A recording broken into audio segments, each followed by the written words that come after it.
도전 요사탐험대 2호 1주 땡땡땡 고조선 유물 수집 게임에 대해 설명드리겠습니다. 이 게임에 사용되는 카드에는 고조선의 청동기 유물인 비파형 동검, 청동기 시대 유물인 비파형 동검, 탁자식 고인돌, 미송리식 토기가 등장하고 고조선의 철기 시대 유물인 녹슨 철제 무기가 등장합니다. 이 그림들을 이용해서 같은 그림과 같은 배열로 되어 있는 그림을 맞추는 게임입니다. 예시를 설명드리겠습니다.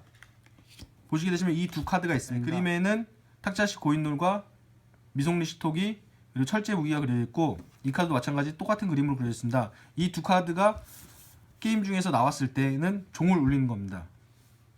마찬가지로 이런 식으로 같은 그림이자 같은 배열로 된 카드가 나왔을 때 종을 울리는 겁니다. 그러나 이 카드를 보시면은 똑같이 미송리식 토기와 탁자식 고인돌이 등장하지만은 그 보시는 쪽에서 오른쪽에 있는 그림에는 비파형 동검이 빠져 있습니다. 그러니까 이 카드는 같은 카드가 아닙니다. 이럴 때는 종을 울릴 수 없습니다. 게임은 종을 울릴 때 조건 두 가지가 있습니다. 하나는 같은 모양과 배열의 고조선 유물 카드가 나왔을 경우이고, 또 하나는 인물 카드가 등장하는데 족장, 군인, 왕이 그려져 있는 인물 카드가 등장합니다. 이 조건에 맞는 유물이 나왔을 경우에 종을 울릴 수 있습니다. 그 종을 울리는 방법의 자세한 내용은 게임 예시를 통해 설명드리겠습니다. 게임 예시에 대해서 설명드리겠습니다. 카드는 총 55장으로 구성되어 있는데 5명일 때는 각각 11장씩, 4명일 때는 각각 13장씩, 3명일 때는 각각 18장씩 나눠 가집니다. 지금 보시게 되시면은 4명의 게임자가 게임을 할 때 예시입니다.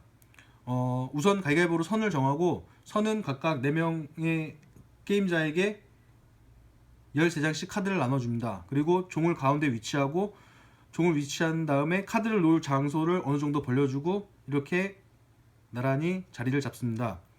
가위바위보에서 이긴 선은 카드를 펼칠 때 상대방이 먼저 보일 수 있게 이렇게 펼쳐주시면 됩니다. 그리고 두 번째 게임자도 상대방이 보이게 카드를 펼칩니다.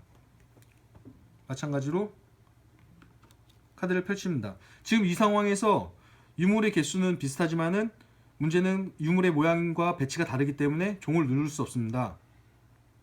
네 번째 게임자도 카드를 펼칩니다. 마찬가지로 지금 어느 유물도 모양과 배치가 일치하지 않기 때문에 종을 누를 수 없습니다. 자, 다음 게임자가 카드를 펼치고, 이때 이 카드와 이 카드의 유물의 배치가 같기 때문에 가장 먼저 발견한 사람은 종을 누르게 됩니다. 종을 눌러서 가장 먼저 종을 누른 사람은 카드를 획득하게 되고, 만일 이 게임에서 제가 종을 눌렀을 경우에 카드를 획득한 카드는 자신의 카드 더미 밑에 뒀습니다. 게임이 어느 정도 진행됐을 때 모습입니다. 보시다시피 여러 장의 카드가 펼쳐져 있지만은 여기에는 같은 모양의 카드가 없기 때문에 게임을 계속 진행합니다. 카드를 펼치실 때는 마찬가지로 상대방이 보이게 펼치시고, 기존에 깔려있던 카드 더미 위로 펼쳐주시면 됩니다. 시계 방향으로 돌아가기 때문에 반대편 게임자도 카드를 펼치고 다시 또 카드를 펼칩니다. 자, 이때 마찬가지로 이 그림과 이 그림의 모양이 같기 때문에 가장 먼저 발견한 게임자는 종을 누르면 됩니다. 그러면은 카드 더미를 획득하게 됩니다. 이 경우에 만일 어떤 게임자든 먼저 종을 누른 사람이, 만약 이 게임자가 먼저 종을 눌렀다고 하면은 이 게임자의 밑에 카드 더미를 놓으면 됩니다. 그리고 이 게임자가 카드를 꺼냈을 때 종을 눌렀기 때문에 그 다음에 카드를 펼칠 사람은 이 게임자이기 때문에 이 게임자부터 다시 게임을 진행합니다. 종을 누를 수 있는 경우는 크게 두 가지로 말씀드렸습니다. 첫 번째는 같은 모양과 배열의 카드가 나왔을 경우에 종을 누를 수 있고, 다른 경우는 이 특별한 인물 카드가 나왔을 때 그 조건에 맞으면은 종을 누를 수 있습니다. 조건에 대해서 하나하나 설명드리겠습니다. 족장 카드가 나왔을 때 종을 누를 수 있는 경우는 이 철제검이 없을 때 종을 누를 수 있습니다. 예를 들어서 배치된 족장 카드와 나머지 배치된 카드 중에 철제검이 없으면은 무조건 종을 누르시면 됩니다. 족장은 병사가 사용하는 철제검이 필요 없기 때문에 나왔을 땐 못 누르고, 철제검이 없을 때는 종을 누를 수 있다는 일종의 게임 속의 약속입니다. 병사의 경우에는 비파형 동검이 나왔을 때는 종을 못 누르고 비파형 동검이 없을 때 종을 누를 수 있습니다.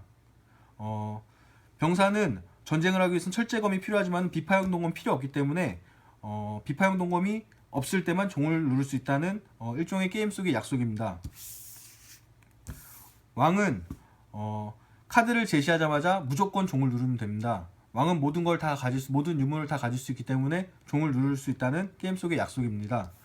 예시를 보면서 설명을 드리겠습니다. 게임 진행 중에 인물 카드 중 족장 카드가 나왔을 경우에 예시를 설명드리겠습니다. 만일 제 차례에서 카드를 펼쳤는데 족장 카드가 나왔다면은, 자 보시게 되시면은 여기에는 비파형 동검만 있어서 문제가 없고 이쪽도 비파형 동검과 미송리식 토기가 있어서 문제가 없지만은, 여기 보시면은 비파형 동검과 탁자식 고인돌은 상관없지만은 철제검이 들어있습니다.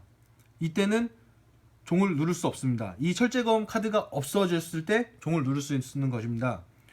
보시게 되시면은 족장의 겉표면도 노란색으로 되어 있고 이 철제검도 노란색으로 되어 있습니다. 그러니까 펼쳐진 카드 중에 노란색 카드가 없어야만 종을 누를 수 있는 것입니다. 지금 게임을 계속 진행해 보겠습니다. 다음 게임자가 카드를 펼치고, 그래도 아직까지 철제검이 있기 때문에 종을 누르면 안 됩니다.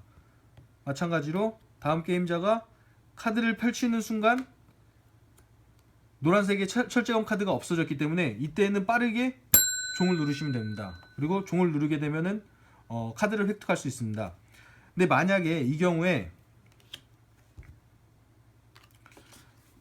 제가 족장 카드를 펼치고, 이때는 당연히 철제검이 있기 때문에 종을 누를 수 없지만은 상대방이 카드를 펼쳤을 경우에 보시게 되시면은 이 카드와 이 카드의 모양이 같습니다. 이럴 경우에는 종을 누를 수 없습니다. 왜냐하면 먼저 제시된 족장 카드 때문에 이 노란색의 철제검 카드가 있기 때문에 종을 누를 수가 없습니다. 이때는 턴이 돌아서 족장 카드가 가려지는 순간 이 조건이 만족하기 때문에 그때는 종을 누르셔도 됩니다. 다음은 인물 카드 중 병사 카드가 나왔을 때 예시에 대해 설명드리겠습니다. 제 차례에서 만일 카드를 펼쳤을 경우에 병사 카드가 나왔습니다. 근데 이 경우에 보시면은 병사는 아까 말씀드렸다시피 비파형 동검이 있으면 안 되는데, 보시게 되시면은 이 카드 중에서 비파형 동검이 없습니다. 그럴 경우엔 빠르게 종을 누르시면 됩니다. 그러면 카드를 획득할 수 있습니다. 만약에 이 경우가 아니라 이런 경우에서 제가 카드를 펼쳤는데 여기 비파형 동검이 있기 때문에 이때는 종을 누를 수가 없습니다.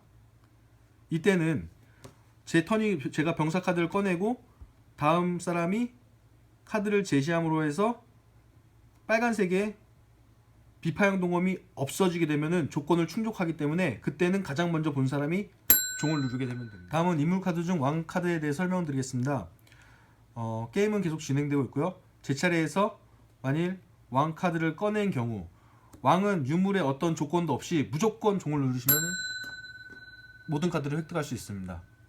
자, 이런 식으로 제가 방금 전에 왕 카드를 내고서는 가장 먼저 종을 누르면은 이 모든 카드를 획득하게 됩니다.